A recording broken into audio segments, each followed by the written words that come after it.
Brazil నుంచి ఒక ఓడ విశాఖ తీరానికి వచ్చింది. అయితే ఈ డ్రగ్స్ మాఫియా అనేటువంటిది దాని మీదన ఇప్పుడు అంతర్జాతీయ నిఘా ఉంది. మన దేశానికి సంబంధించినటువంటి సంస్థలు ఇదివరకైతే కనుక ఎవరైనా ఇక్కడ సమాచారం ఇస్తే ఇక్కడ వెతుక్కోవాలి. ఇప్పుడు అలా కాకుండా అంతర్జాతీయంగా ఈ డ్రగ్స్ని కంట్రోల్ చేయడం కోసం ఒక వ్యవస్థ తయారై ఉంది. వాళ్ళు ఒకరికొకరు కమ్యూనికేట్ చేసుకుంటారు.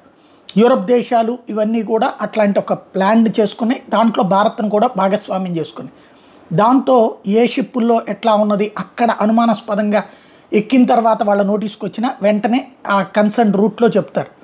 అట్లాగా బ్రెజిల్ నుంచి ఇండియాకు వచ్చినటువంటి షిప్లో తాజాగా ఏకంగా 25,000 కిలోల డ్రగ్స్, ఒకటి కాదు రెండు కాదు 25,000 కిలోల డ్రగ్స్ ఉందని తేలింది. జర్మనీలోని హ్యాంబర్గ్ మీదుగా మార్చి 16న ఈ కంటైనర్ విశాఖపట్నానికి వచ్చినట్టు అధికారులు గుర్తించారు.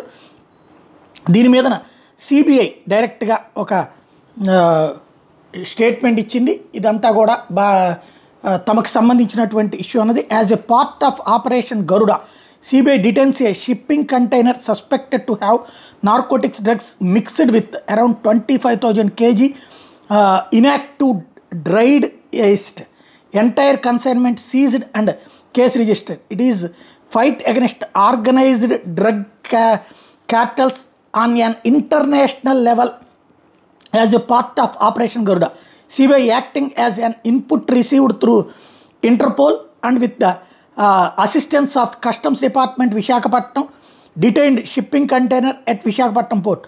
The said container was booked from Santos Port, Brazil for delivery at Visakhapatnam, India in the name of Consignee, which is a Visakhapatnam based private company. The shipper has declared that the aforesaid container contains 1,000 bags of inactive dried yeast of 25 kg each, totaling 25,000 kg. However, on preliminary examination through narcotic substances direction mechanism, it appears that the material shipped contains narcotic drugs mixed with the inactive dried yeast. The whole consignment has been seized and an FIR has been registered against the consignee and unknown others. The operation indicates involvement international criminal network engaged in importing narcotic drugs by way of mixing it with other substance commonly known as cutting agents.